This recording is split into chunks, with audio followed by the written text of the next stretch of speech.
अच्छा है भैया, हम भोजपुरी लोकगीत गायक कलाकार सुभाष यादव फौजी पगड़ी आज आप लोगों के सामने एक सामाजिक गीत भ्रूण हत्या। आज हमारे समाज में एक ऐसा सब लोगों की ऐसी एक विचारधारा हो गई है कि बेटियां बोझ बन गई हैं, लेकिन आज इस गीत के माध्यम से सभी समाज भाइयों को सबको मैं बताना चाहता हूँ, बेटी कोई बोझ नहीं है। बेटी हर कदम में आगे बढ़कर चली है और एक बेटी की कहानी मैं बता रहा हूँ, माँ के गर्भ से बताती है बेटी क्या बोल रही है।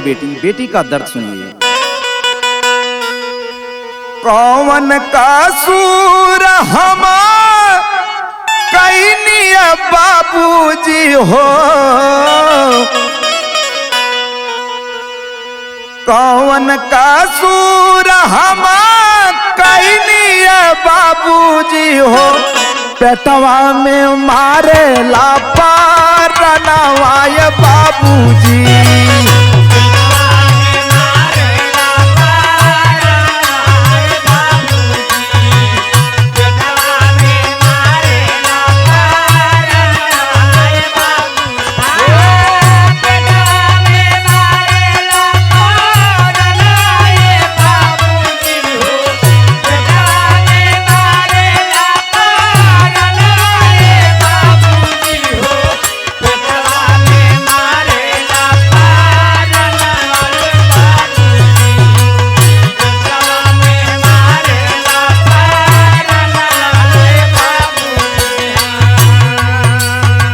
और वो बच्ची दुनिया को देखी अभी तक नहीं है और गुहार लगाती है। क्या कहती है? अब बहिन नामाई के सूरतिया हम देखनी हो,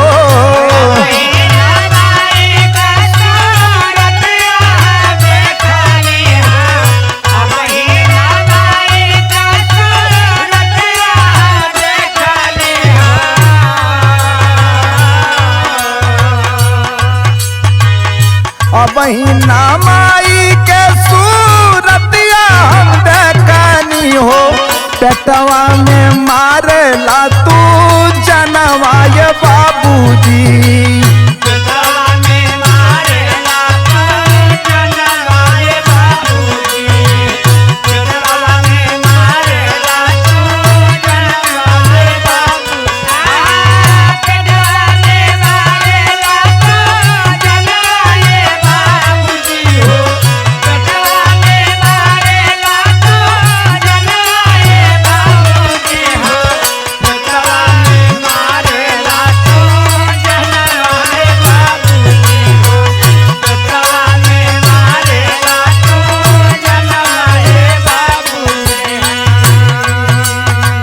और वो बच्ची जो गर्भ में है बाबूजी बता रहा हूँ और कहती है ए बाबू हमको आप बेटा से क्यों कम समझते हो। बताती है कैसे बता रही है।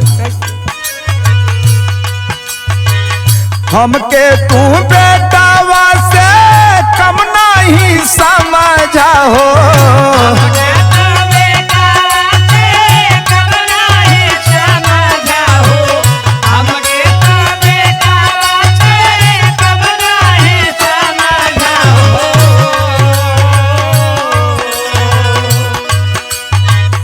हमके तू बेटावा से कम नहीं समझा हो, तोहरा करब नाम रोशनवाय बाबूजी।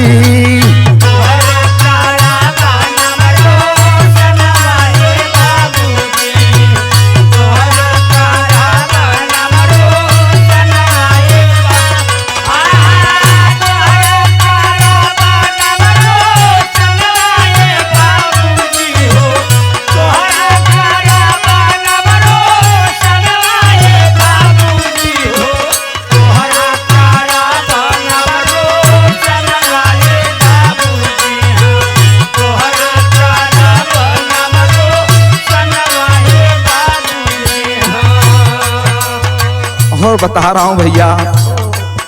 वो अबोध बच्ची माँ के गर्भ से हाथ जोड़कर विनती करती है, बाबूजी आप मुझे क्यों मार रहे हो? और क्या कह रही हो बच्ची? कतहूँ से थक के आई बा पनिया पियाई बा हो।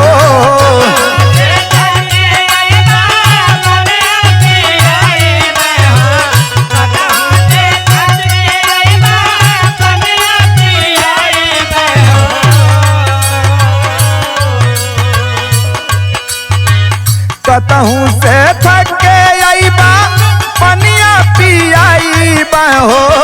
शीतल करब हम कार जवाय बाबूजी। शीतल करब हम कार जवाय बाबूजी। शीतल करब हम कार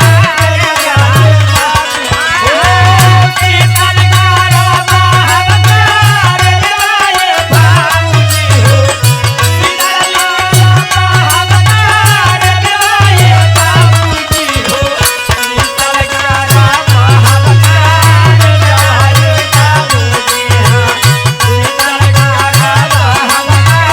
जवाय बाबूजी।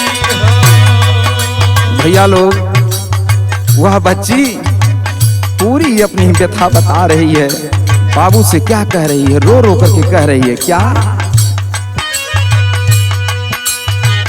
ललकी चुनरिया में डोलिया सजाई बा हो।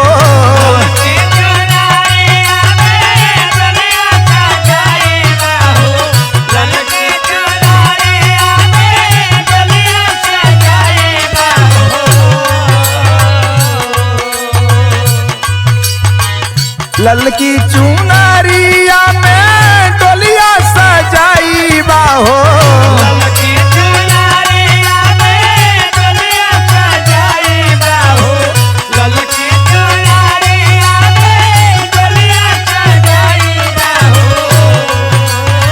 ललकी चुनरिया में डोलिया सजाई बा हो।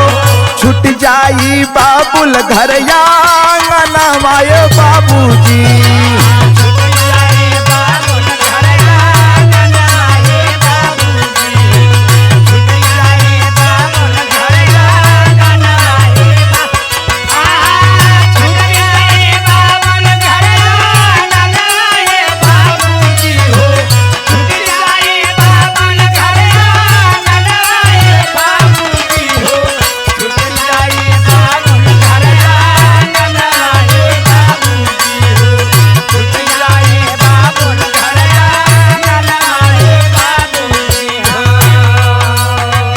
बता रहा हूं भैया लोग, मैं फौजी सुभाष यादव पगड़ी आप सबसे गुजारिश है, समाज से कहनाम है, बेटी को बोझ ना समझिए।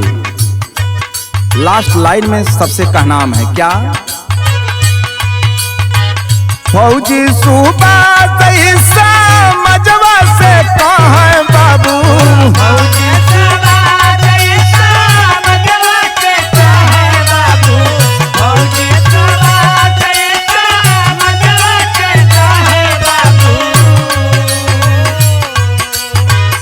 फौजी सुभाष समझवा से कहें बाबू।